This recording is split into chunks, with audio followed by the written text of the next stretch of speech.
and welcome to Wealthion. I'm Maggie Lake, and joining me now live is Peter Boockvar, the Chief Investment Officer of Bleakley Financial Group. Hi, Peter.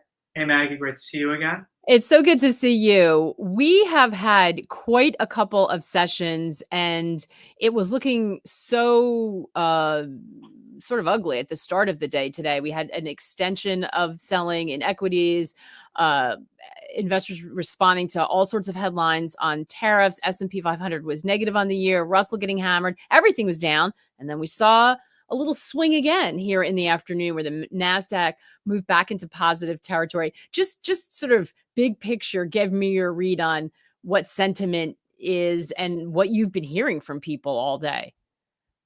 Well, technically speaking, everyone's staring at the same chart of the NASDAQ and the S&P going to their 200-day moving average. The NASDAQ and NASDAQ 100 actually broke below it. But around that level, at least the first time that we tested it in about a year and a half, was not just going to break so easily without people coming in to buy the dip. And the S&P came within, I think, 5 or 10 points of its 200-day moving average. So I think that's what sort of set the stage for a rebound. Now, whether this bounce will last, we'll have to see, because we're going to hear from the president tonight. And for all we know, he's going to announce a deal with Mexico and Canada, and the 25% tariffs will have been pulled back. We'll see. There's already chatter that he wants to announce the Ukrainian minerals deal. So it's possible that he uses tonight to set the stage for something. But it's clear the markets have voted, and they've been voting for a while this year and the end of last year, is that they don't like tariffs. They disagree with the president that tariffs are a good thing. They see tariffs as more economically disruptive. And that's why, in conjunction with the drop in the stock market, we've seen a rally in treasuries with drop in yields on the fears that tariffs would slow economic growth. So now where we go from here, your guess is as good as mine. It makes no sense to have 25% tariffs on Canada and Mexico, our two largest trading partners, let alone doubling it to China.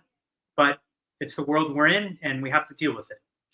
Yeah, it is the definition of headline risk, because you're right. It's you don't even know if you're going to get a few hours to try to put a position on. So I know a lot of people are moving to the sideline. It's so interesting what you said about the markets voting with its feet. There have been a lot of headlines, and I saw them cross my screen today, that said, this president doesn't care about the stock market anymore. He did in his first term. This administration doesn't care now. The stock market falls. They're not going to be bothered by that. They're focused elsewhere. Do you buy that? No. Maybe for the last couple of days, they decided not to comment.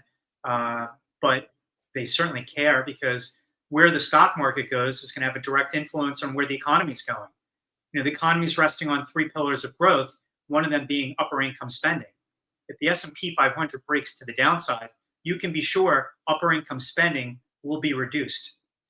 So they should care about where the market goes if they can connect the dots on what's been driving economic activity. Now, Besant said that Besant has said he's more focused on the 10-year yield. Well, he's getting what he wants in the drop in the 10-year yield, but he's also risking that the unemployment rolls rise while he gets his decline in the 10-year yield. So a lot of moving parts here. I'd rather see the 10-year yield fall because inflation pressures are falling, not because people are worried about a recession. And that's a really important distinction. You think they're falling because they are telegraphing, or they are seeing ahead to a U.S. economy that's weakening. I'm not sure. I think people are looking at that and saying, oh, there's pressure off interest rates. This is good, but not if it's for the wrong reason. That's right. Take housing, for example. Someone who's trying to get a mortgage, yeah, they're better off today than they were a few weeks ago. But on the other hand, with the tariffs, the cost of construction is only going to go higher, as the price of steel and lumber and copper and other things are going to be more expensive. So the price of the home is going to go up and will probably offset any benefit from the decline in mortgage rates. So there are a bunch of trade-offs here. Yeah, I had a really interesting conversation with Michael Cow a couple of weeks ago, where he was talking about the sequencing being important, right? So if you're doing things that are long-term positive for the economy and will help, like trying to finally address the deficit and tackle excesses in the government, that's all good. But if the benefits of that don't come in time, you could have this gap of really short-term pain. The order matters, doesn't it? What happens to the consumer here if the tariffs stay on? Is this a slow, gradual increase in prices, or could we get a price shock? Well, I agree with Michael. Well, to the first point, basically saying that we have no choice but to address our debts and deficits. And Doge is sort of the first way to do that. And I'm all for it. But there is a short term trade off of, I talked about the three pillars, one being consumer spending on the upper income level. Well, one of the other pillars is government spending and a budget deficit relative to GDP north of 6%. That's been a huge economic stimulant. That ratio needs to fall. The trajectory of rising debts needs to slow down. But to Michael's point, that does have negative repercussions in the short term, but is positive long term. And I do think that that's necessary pain that we need to take. Now, in terms of tariffs, the conventional wisdom is, oh, it just has a one-time price set, therefore it's not inflation. In fact, it's going to slow growth, it's going to be disinflationary. Maybe so. That's the experience we had in 2018, 2019, when the tariffs put us into a manufacturing recession. And that's why companies couldn't pass on the tariffs. They had no pricing power. That's where there wasn't recession. But this time around, we're in sort of a post-inflationary type of environment. I don't think it's going to be that easy. And if we look at what is the biggest component of CPI, it is rents. Well, if all of a sudden, the starts of multifamily apartments has been falling notably because the high cost of capital and the high cost of construction, even before the tariffs. So after the flood of supply that has hit the market last year and early this year, that's going to start to change at the end of this year and into next year. Well, now if you add on a higher increase in the cost of production, cost of building a house, because all these raw material prices are going up because of all these tariffs, well, you're going to crimp the supply multifamily building even more.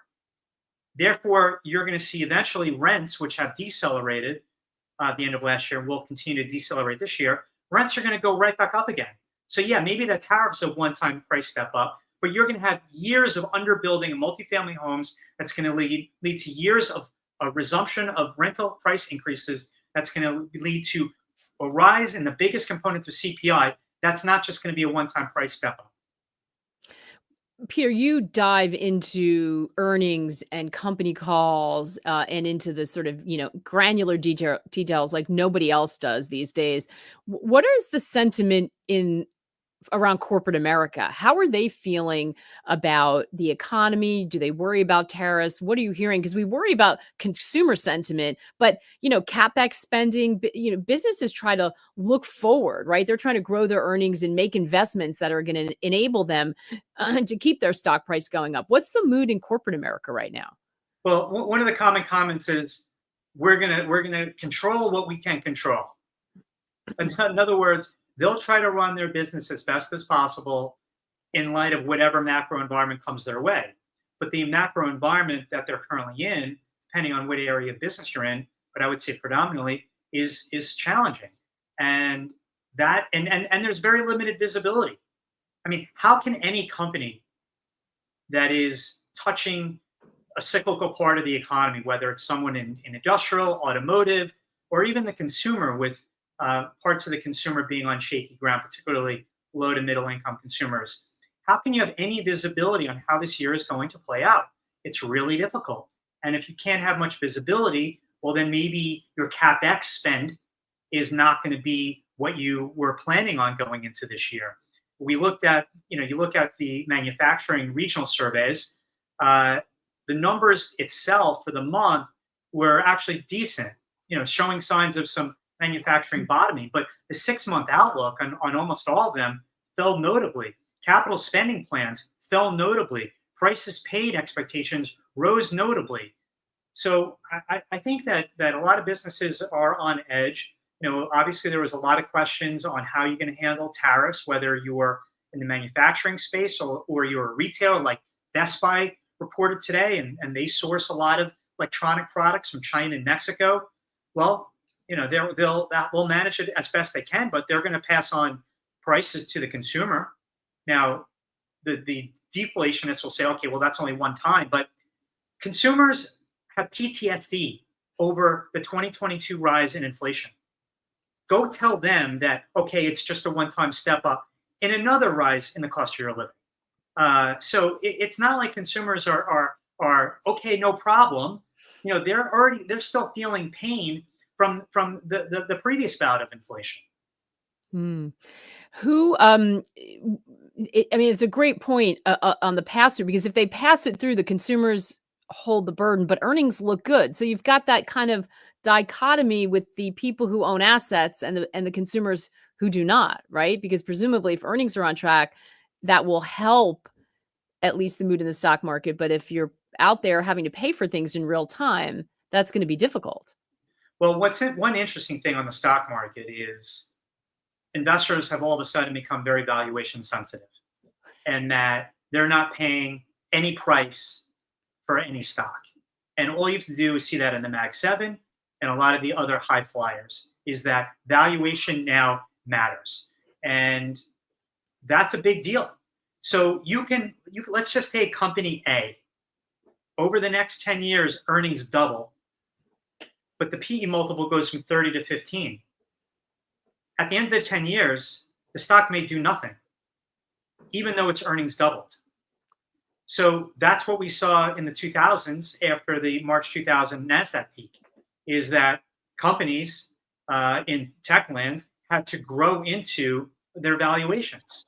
And that may be something that we're on the cusp of. I personally think the AI tech trade is over in terms of it dominating markets and literally carrying the S&P on its shoulders, with the top 7 stocks making up 35% of the index, the top 10 making up 40% of the index. That, to me, I think that trade is over. All great companies, but they're not going to do what they've done. And I think that the market's sort of flipping the page on that extraordinary chapter of outperformance. Luckily, the market is trying to find other things to buy. They found Europe, and they found some markets in Asia, but it's a much different playbook. And to your point of the consumer, the lower to middle income consumer is still pretty stretched, and that has not changed. And if you raise their prices now, again, after what they've already experienced, well, they're going to spend even less. Peter, when it comes to thinking about the Mag 7 and just the sheer amount of exposure all of us have to that, whether or not you own the individual stocks, most likely you hold those in some sort of ETF if you have exposure to stocks.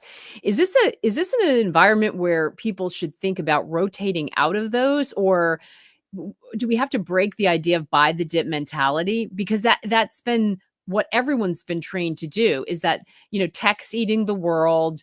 There's going to be outperformance. Every company is really a tech company. So you buy the best in breed. Okay, the market sells off and it has a correction, but eventually those will still be the winners. Do you think that entire period is over, or is it just a broadening out of technology?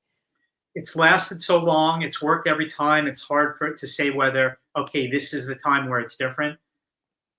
I think maybe with those stocks, it is that it's time for them to enter sort of a period of consolidation and digestion after the extraordinary market caps that we've seen out of them. I do think that investors that are sort of over their skis in terms of allocations in some of these stocks, I think this is a good time for a gut check and to say, you know what, should Apple, for example, be 25% of my portfolio? I've had these incredible gains over so many years, and I love the company, and I can't live without my Apple products. But at 25% of my portfolio, maybe it's time to trim that back. So I do think that people should have those honest conversations with themselves or with their advisors, and assess whether those allocations, again, that got so big because these stocks have been incredible performers, where maybe now's the time the market is about to transition into liking other things. Mm. What do you like here? So we've been pretty bullish and long the commodity space. I think that years of underinvestment in a variety of different things, particularly oil and gas, industrial metals, agriculture, precious metals, we still like that space. And, it's not been an easy ride. Precious metals have been great, but the mining stocks have dramatically lagged. I think mining stocks are probably the cheapest area of the market that you'll find. I know OPEC said that they're going to increase production a touch, but to me, $65, $70 oil is dirt cheap, particularly on an inflation adjusted basis compared to where it spiked to in 2008. Luckily, international markets have done pretty well, and we're finding a bunch of stocks that are attractive there. That's been a wasteland in terms of performance for years, but I think international is now finally having its day, and it's not just going to last a couple of months, that it could last a few years. And there's still cheap stocks out there that have been left for dead. I can't tell you when value is going to really play catch up, but it's begun to. I think the growth trade relative to value is done, and value can work now for the first time in many years. Yeah, and you've been consistently talking about some of these international areas for a while now, as they've been ignored. What do people have to, if someone has not had international exposure, what do they need to be aware of, though? Because we're kind of, I think for some, they'll be sitting there and saying, this seems like a dangerous world, a world that's kind of moving away from globalization. The U.S. economy may be weakening, huge engine of growth. We don't really know what's going on with China's economy. Truly, they've seemed to have difficulty kickstarting that all the time. What's the positives for economic growth? There might be war. The list goes on and on of the uncertainties facing us. What do they have to understand about exposure to international markets if it's something they haven't done before? Well, I don't want to downplay risks. In international, you obviously have developed markets, you have developing markets. The risk, of course, is the first risk is currency. That let's just say you buy a stock in Germany on the DAX, you buy Mercedes, for example, or stock goes up 10%, but the euro falls 10%. Well, if you were a German investor, you'd be up 10%, but if you're a US investor, you'd be flat. So you have to understand that currency risk. But in the developed markets, there are a lot of big multinational companies just like there are here. They just happen to be domiciled in a different place. BP and Shell still explore and drill for oil and gas. No different than Exxon and Chevron, but they're domiciled in a different place. Now, granted, they've went a little woke with the renewable focus, but they pulled that back. But their stocks are trading at a fraction of the multiple of Exxon and Chevron. So those are two examples of stocks that we like. BP now, in particular, has gotten an activist in Elliott.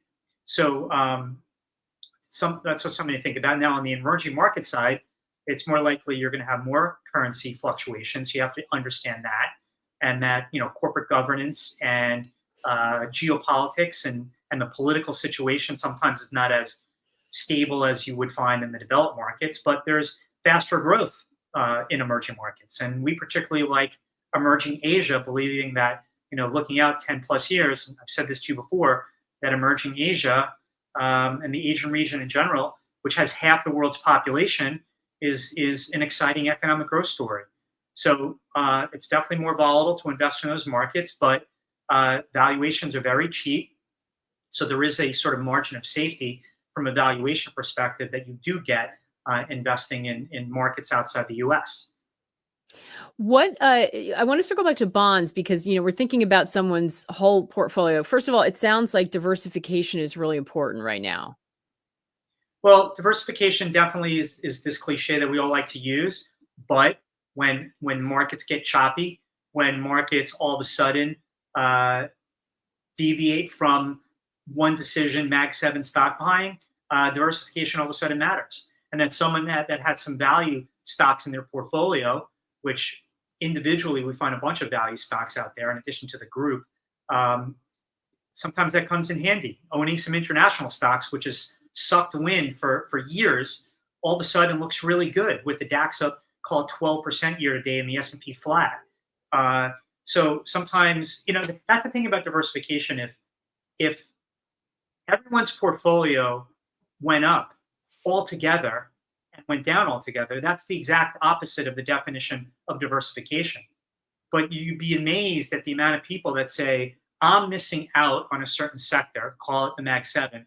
Why isn't my entire portfolio in those 7 stocks? Then, of course, you get what we've seen year to date, and then people appreciate again, well, that would have been a stupid decision. I like having a mix of things. Right. Resist the momentum. Resist jumping on the momentum bandwagon, which is what everyone's done for a really long time. Uh, so in that sort of world of diversification, talk to me about bonds. We'll wrap up with this too. Talk to me about bonds and cash. Because we used to all. I feel like there is an argument to be made that many of us, whether we know it or not, have a very large exposure to equities right now. Even folks who are close to retirement, based on what's happened the last few years, have many of them a large exposure to equities. What's the role of bonds and cash versus equities right now?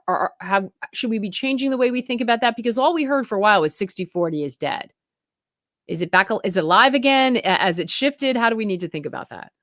I think, well, the one good thing about the fixed income world right now is that you actually have interest rates to benefit from. As my friend Jim Grant, who writes the Interest Rate Observer, we finally have interest rates to observe after 15 years of needing a microscope to find interest rates. So on one hand, that's a huge positive where, you look at that 60-40, well, 40% is sort of spoken for in a good way, where even on a risk-free basis in treasuries, you can get 4+%. And then if you want to take some credit risk, you can get above that. Now, getting above that is pretty tight to treasuries right now. So you have to understand that risk, but at least there's interest rates to benefit from. So that's a good thing.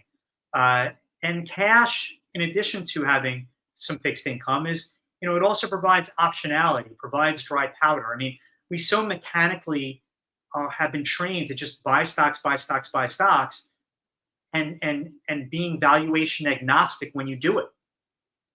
Whereas other parts of one's life, the more expensive something gets, you typically buy less of it. So I do think that having cash, like Warren Buffett does, provides some optionality. And in fact, the more cash you have, you should invite a market decline, because that would allow you to buy things cheaper. And if you buy things cheaper today, you improve your longer term returns. Absolutely. And, buying it is not just on the decline. You've really got to wait till it's almost you don't want to, right? Sometimes that's when the biggest opportunities come, but it's so hard to pull the trigger when that happens. Does it feel like we're at that point now, or does this feel like there's a lot more to go in terms of equities? I mean, they're testing that 200-day. Are you looking for some sort of capitulation moment, or is this just going to be rolling pain and a rotation maybe out of some of the winners? Well, taking a step back and providing perspective for the viewers, I mean, in 23 and 24, the market was up 50%. So we're down a few percentage points from the highs. I mean, it's nothing. Now, in the short term, maybe we've exhausted ourselves to the downside, but there's been no panic the last couple of days that you would normally see with, the VIX is at 25, but to me, a panic is the VIX at 40 or 50. We've seen nothing of the sort. So maybe in the short term, we've exhausted ourselves, but if the market's really going to continue with the worry about tariffs and earnings and losing the Mag 7, there's probably more work to be done on the downside in order to get to some of that panic, which would then better establish, I believe, a trading bottom. Which is a good opportunity and gives everyone a little time to make sure they feel comfortable with what they have, as opposed to a couple of days where you're not even going to be able to put a trade on. Peter, appreciate you popping on with us live, since there's so much going on, so much concern in the markets, and so much to watch. We appreciate you helping us level set on what's important to pay attention to. Thanks, Maggie. Always great to be with you. Awesome. Thanks so much, Peter. And we'll see you all again soon.